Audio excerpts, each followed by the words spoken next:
पलटन में आयोजित शिवसेना मिलावे में उद्योग मंत्री उदय सामंत ने बिना नाम लिए पार्टी विरोधी गतिविधियों पर नाराजगी जताई।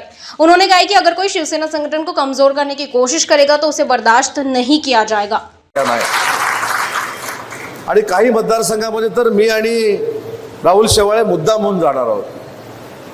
काही लोक सांगतात पदाधिकारी करायचे नाहीत, माझ्याशिवाय पदाधिकारी होऊ शकत नाहीत, मी सांगेन तेच पदाधिकारी करायचे, मी सांगितलेले जर पदाधिकारी केले नाहीत तर असं होईल नाही तसं होईल, असे काही मतदारसंघ आजूबाजूमध्ये नक्की आहेत। पण पुढच्या आठवड्यात मी आणि राहुल शेवाळे साहेब मुद्दाम त्या मतदारसंघामध्ये जाणार आहोत। आणि कोण पदाधिकारी करायला देत नाही, कारण ते मुंबईचे आहेत आणि मी कोकणातला आहे, त्याच्यामुळे शिवसेनेचा पदाधिकारी कोण करायला देत नाही अशी कोणामध्ये जर घमेंड असेल तर साहेबांचा कार्यकर्ता म्हणून मी आणि राहुल शेवाळे साहेब भले ठाण मांडून बसू, पण सगळेच्या सगळे BLA करून दाखवू, किती मोठा आमच्या समोर नेता असला तरी। त्याच्यामुळे ही भूमिका आपल्या सगळ्यांची असली पाहिजे।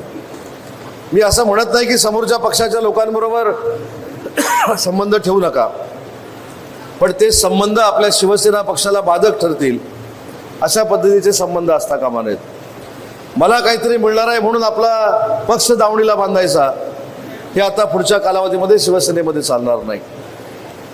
साहेबांनी आम्हाला भरभरून दिलंय, तुम्हाला भरभरून दिलंय, विकासाला भरभरून दिलंय, आता शिंदे साहेबांना देण्याची वेळ आलेली आहे। त्याच्यामुळे BLA आपले 100% झाले पाहिजेत, शाखा प्रमुख आपले झाले पाहिजेत, गट प्रमुख आपले झाले पाहिजेत, अशा पद्धतीने 30 दिवसात चंद्रावरची आपल्याला बांधणी करायची आहे। उदय सामंत के बयान के बाद कोरेगांव के विधायक महेश शिंदे ने कड़ा पलटवार किया। उन्होंने कहा कि सामंत ने उनका नाम नहीं लिया क्योंकि उनका नाम लेने की हिम्मत किसी में नहीं है।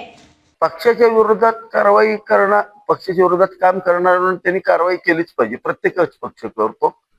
परंतु ते माझ्याबद्दल बोलले असं काही नाही, त्यांनी माझं नाव वगैरे काय घेतलेलं नाहीये आणि मला नाही वाटत त्यांचं माझं नाव घेण्याचं इतपत त्यांचं धैर्य असेल असं मला नाही वाटत।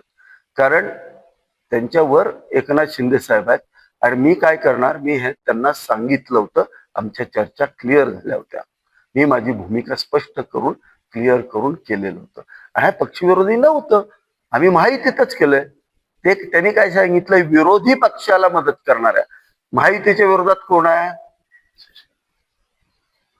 त्यांचा इशारा त्यांना आहे। त्यांचा इशारा उलट शिवसेनेतला असा एक गट आहे, शिवसेनेतला एक गट आहे जो विरोधी पक्ष म्हणजे शरद पवार गट आणि काँग्रेसला बरोबर घेऊन काम करतायत, त्यांच्यासाठी तो इशारा आहे। शिवसेनेची भूमिका भाजपबरोबर जाण्याची माहिती आणि एकनाथ शिंदे साहेबांनी आणि फडणवीस साहेबांनी ते सरळ काल पण क्लिअर केलंय, सुनेत्राताईंनी सांगितलेलं आहे। परंतु आमच्यातलेच काही नेते असे करतात, त्यांना त्यांनी इशारा दिलाय, तुम्हाला नाही इशारा दिलेला।